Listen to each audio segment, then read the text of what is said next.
नमस्कार दोस्तों, स्वागत है आपका एक बार फिर से हमारे इस चैनल पे। तो आज की इस वीडियो में हम बात करने वाले हैं क्लास 11th का इंग्लिश का पेपर मॉर्निंग शिफ्ट का, जो कि हो चुका है।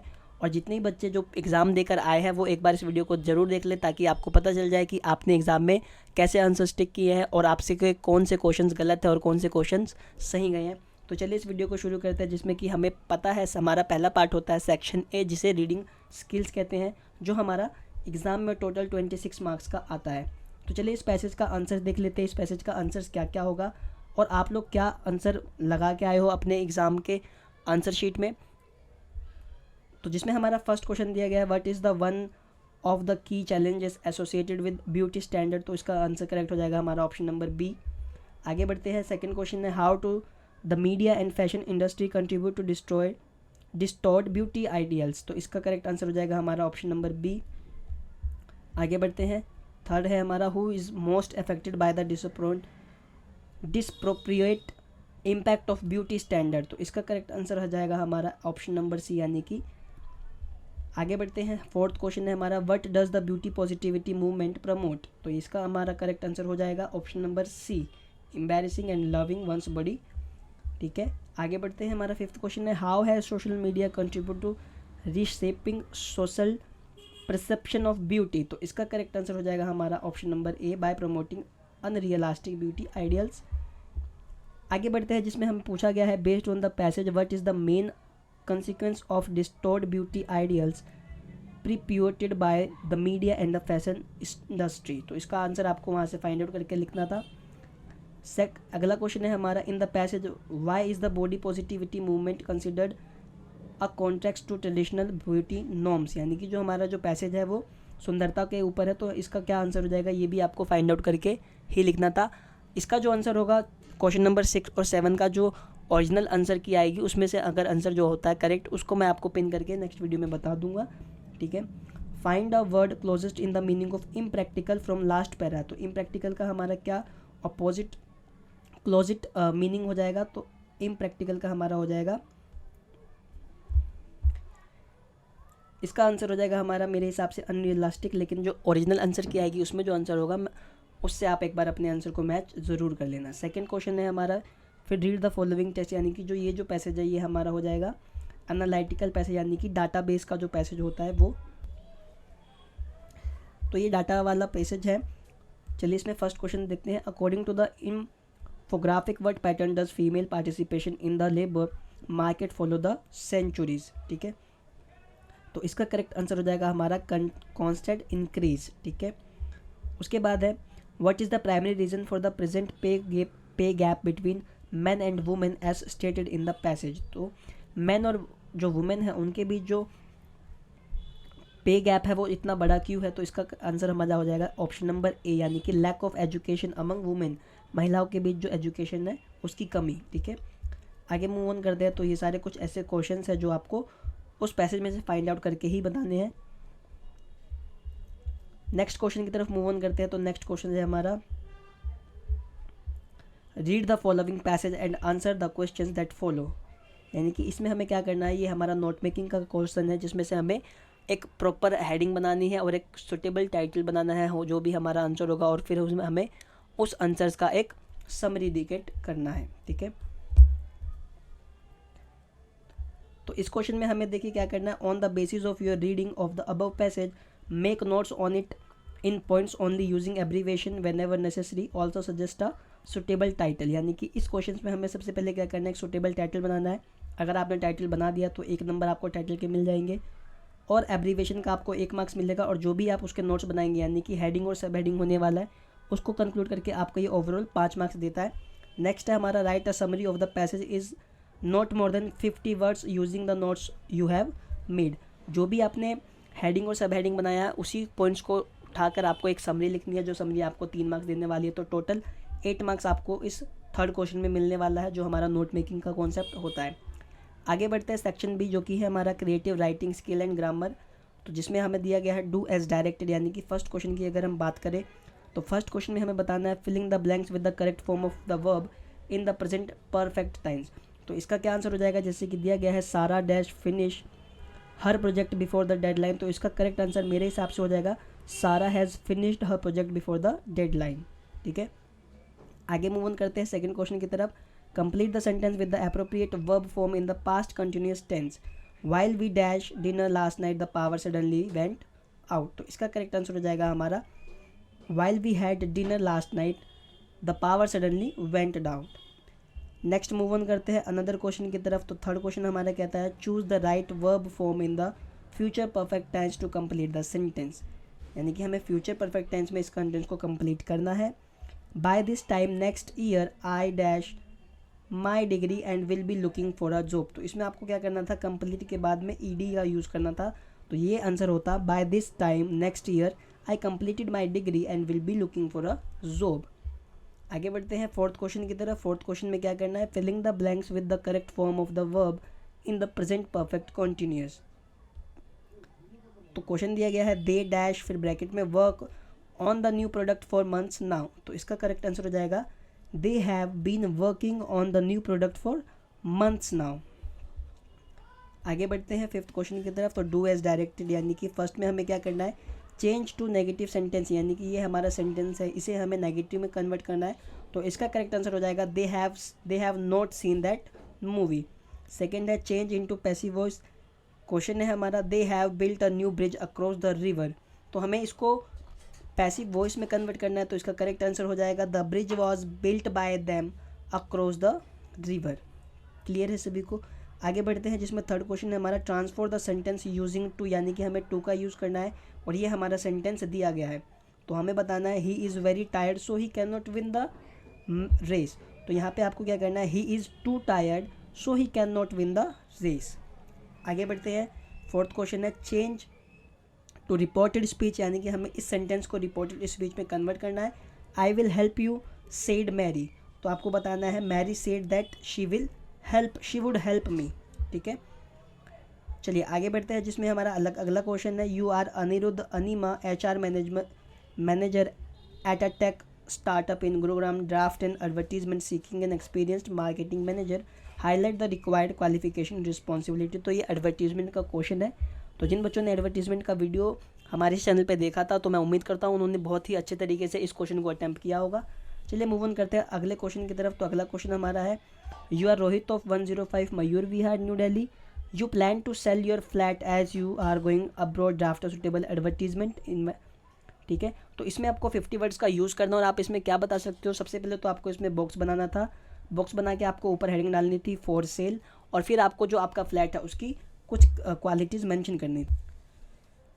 तो जैसे कि अगर आपको फ्लैट सेल करना है तो आप बता सकते हो कि जो भी फ्लैट है वो आपका इस वाला जो ये एड्रेस दिया है 105 मयूर विहार पे, आप इसमें कह सकते हो 2 bedrooms with a large kitchen.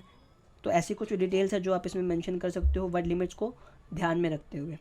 चलिए आगे बढ़ते हैं अगला क्वेश्चन है हमारा you are Amita the manager of international trade authority draft a poster informing the general public about a 1 week of international book fair being held at Pragati Maidan. यानी कि आपको प्रगति मैदान में एक इंटरनेशनल बुक फेयर लगने वाला है और आपको इसके लिए क्या करना है, एक पोस्टर बनाना है। तो आपको क्या करना था, इसमें भी एक बॉक्स बनाना है, यहाँ पे कुछ अब किताबों की फ़ोटो बना सकते थे और जो भी हमारे इंटरनेशनल बुक है 2-3 लाइन लिख देते तो आपका आंसर कवर हो जाता। आगे बढ़ते हैं अगला क्वेश्चन है हमारा your school is celebrating the road safety week. You have been asked by your class teacher to present your views on the importance of road safety in the form of a speech in the morning assembly. Write your speech in about 120 to 150 words. तो देखिए speech का topic आ गया है। तो जिन बच्चों ने भी हमारे इस चैनल पे स्पीच की वीडियो देखी थी तो मैं उम्मीद करता हूँ स्पीच आपने बहुत अच्छे से पेपर में अटैम्प्ट कर दिया था। आपका जो टॉपिक होने वाला था वो रोड सेफ्टी हो जाता है इस क्वेश्चन के लिए। आगे बढ़ते हैं your school is organising a tree plantation campaign. You have been requested to give a short speech stressing the importance of trees and their plantation. Write your speech in about 120 to 150 word. Same question है। इस question में आपका जो topic हो जाता है वो हो जाता है प्लांट कैंपेन और इसमें भी आपको स्पीच की वो सारी फिक्स लाइनें लिखनी थी जो भी हमने इस चैनल पे जो वीडियो पोस्ट की थी स्पीच की उसमें वो सारी लाइनें मेंशन की गई है। आगे बढ़ते हैं नेक्स्ट क्वेश्चन है हमारा the past few years have seen the growth of artificial intelligence like never before. As a student you are worried about your future as nobody knows if the jobs as we know them today we would be available by the time you are arrive in the job market. On the another hand, many believe that artificial intelligence, like any other technology before, is only going to make our life easier. Write a debate on the topic development for a artificial intelligence, a threat of humanity. You can choose to write either for or against the topic in about 120 to 150 words. तो इसमें भी आपको क्या करना है, debate लिखना है और टॉपिक आपका हो जाएगा डेवलपमेंट ऑफ आर्टिफिशियल इंटेलिजेंस. तो इसमें आपको फेवर में भी आप जा सकते हो और इसके अगेंस्ट में भी जा सकते हो. जिन बच्चों ने डिबेट की वीडियो हमारे इस चैनल पर नहीं देखी थी वो इस वीडियो को देख ले. इवनिंग शिफ्ट वाले बच्चे ज़रूर देख के जाए क्योंकि उनका भी पेपर अब आने ही वाला है मंडे को, तो उनके लिए वीडियो बहुत ही हेल्पफुल हो जाएगी. चलिए आगे बढ़ते हैं, जिसमें इसमें दिया गया social media is impacting the lifes of students like never before. It is not only encouraging student to waste their time following the latest trend, it is also a great directions. This perfect life portrayed on social media leads the youngster to look down upon the grim reality of their lives and cause mental stress and depressions. Write a debate on the topic. School should implement a ban on the use of social media for students to improve academic focus and mental well-being. You can write for and against the topic in about 120 to 150 words. तो इसमें आपको बताना है जो social media है वो students के लिए किस तरीके से डेंजर साबित हो सकता है, उनके एग्ज़ाम आने वाले तो उनका मेंटल स्ट्रेस को किस तरीके से प्रभावित कर सकता है. तो इसके ऊपर आपको डिबेट लिखना है. आप इसके फेवर में भी जा सकते हो और अगेंस्ट में भी लिख सकते हो. आगे बढ़ता है, जिसमें हमारा सेक्शन सी जो लिटरेचर से संबंधित है उसमें दिया गया है read the following extracts carefully and answer the question that follow. तो इसमें आपको क्या करना है, इसमें हमें एक पैसेज दिया गया है जो कि हमारे बुक में से पोएम में से दी गई है. When did my childhood go, was it the time he realise that adults were not all the seem to be there, talked of love and pressed of love but did not act so lovingly, was that day. तो इसमें बता रहा है कि आपका childhood कहाँ खो गया है. तो इसमें यहाँ से आपको आंसर देना है, जिसमें फर्स्ट क्वेश्चन हमारा but promote the speakers reflection of their childhood. तो जो स्पीकर है वो क्या उसको रिफ्लेक्ट करता है उसके चाइल्डहुड को लेकर, जिसमें दिया गया है. तो इसका करेक्ट आंसर हो जाएगा हमारा ऑप्शन नंबर ए. आगे बढ़ते हैं, what does the speaker realisation suggest about adults. तो अडल्ट्स को लेकर अब जो हमारे स्पीकर है उनका क्या रियलाइजेशन सजेशन है.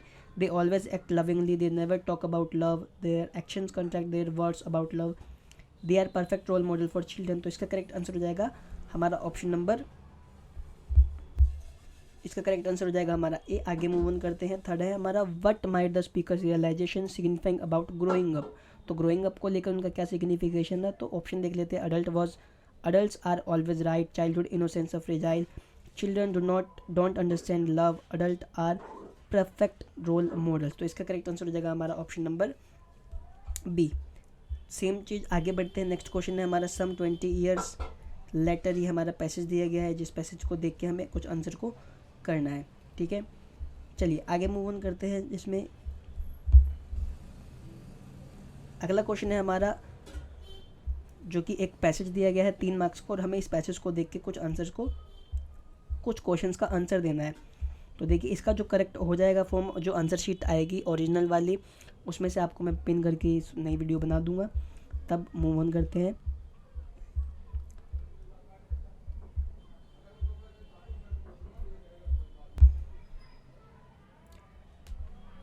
आगे मूव ऑन करते हैं, जिसमें हमारा अगला क्वेश्चन है answer any 2 questions, one from prose and one from poetry from the following in about 40 to 50 words. Why do you think professor Gaitonde decide never to preside over meetings again.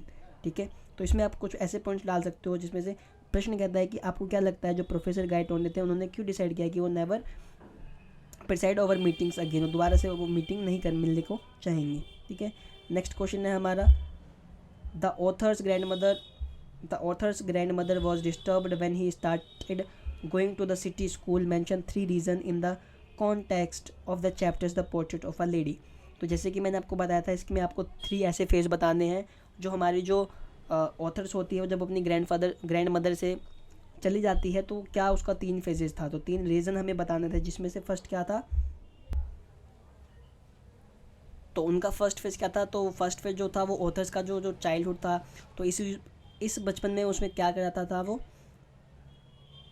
तो वो अपनी दादी माँ के साथ जैसे ग्रैंड विलेज में रहती थी, ठीक है, और उनकी जो दादी माँ थी तो उसका बचपन का पूरा ख्याल रखती थी, उसको रेडी करती थी, स्कूल जाती थी, ठीक है, और उन दोनों के बीच एक अच्छी आप कह सकते हो फ्रेंडशिप का बॉन्ड था, ठीक है। सेकंड फेज में आप दूसरा कारण क्या लिख सकते हो, तो दूसरा कारण आप ये लिख सकते हो, तो दूसरे कारण में जैसे जो हमारी ऑथर होती है, जो उनके पेरेंट्स जो होते हैं वो मूव ऑन कर जाते हैं कहाँ को, सिटी में, ठीक है, तो ये हमारे इस टर्निंग पॉइंट हो सकता है, तो आप इसमें मेंशन कर सकते हो this was a turning point in the friendship, ठीक है ना, क्योंकि उसके बाद वो दोनों एक दूसरे को बहुत ही कम देखने वाले थे।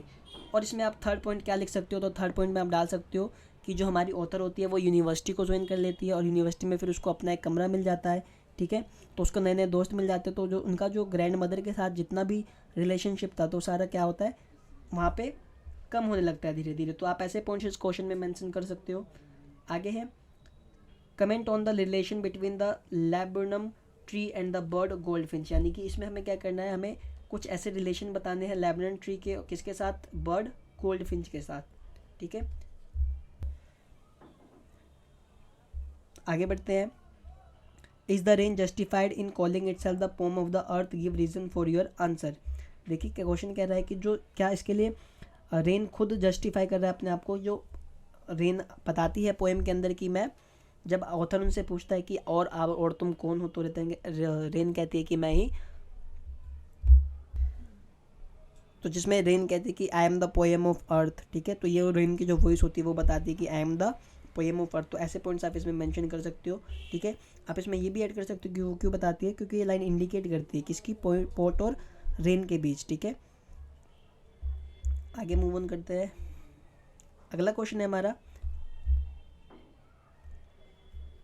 Answer any one question from the following in about 40 to 50 words. Why was Mrs Darling surprise to see the narrator at her door stop.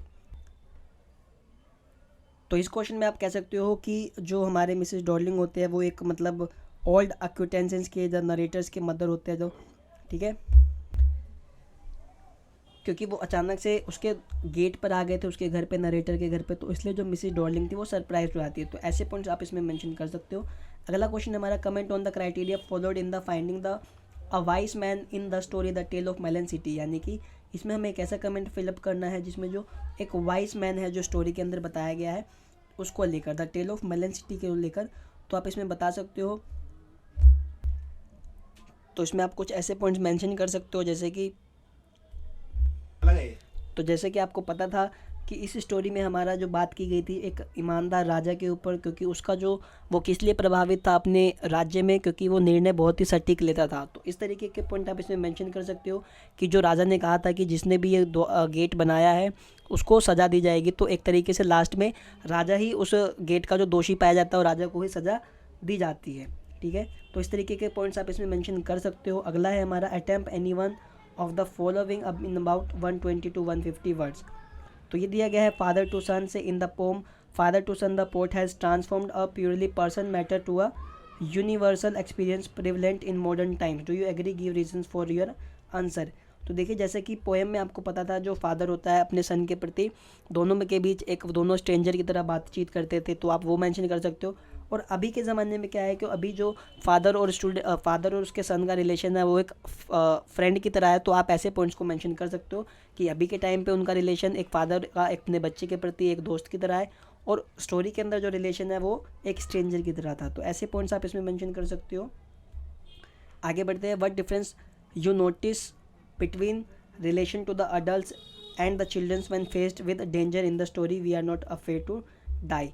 तो देखिए इसमें आपको क्या करना है, जो एक अडल्ट होता है और एक जो बच्चा होता है वो दोनों जब किसी डेंजर का सामना करते हैं तो किस तरीके से उस पर, तो इसमें आप ऐसे पॉइंट्स को मेंशन कर सकते हो। अगला है हमारा last question, most mother in the world work as unpaid labour to their husband and children without any thanks for it, do you agree, discuss with reference to the lessons Mother's day.